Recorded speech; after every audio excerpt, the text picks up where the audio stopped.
జీవితం చాలా చిన్నది, అందమైనది.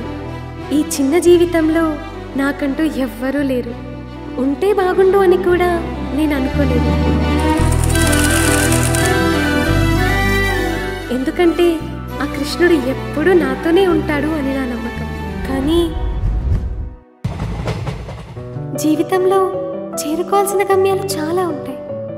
ఆ గమ్యం చేరుకోవాల్సిన ప్రయాణంలో చాలా కొత్త వ్యక్తులు, కొత్త పరిచయాలు పెరుగుతాయి. కలిసిన ప్రతి ఒక్కరూ మన చివరి గమ్యం వరకు తోడుండరు కదా.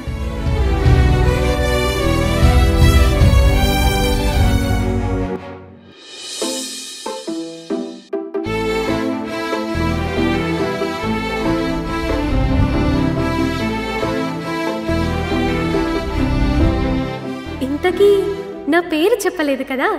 నేను మీరా.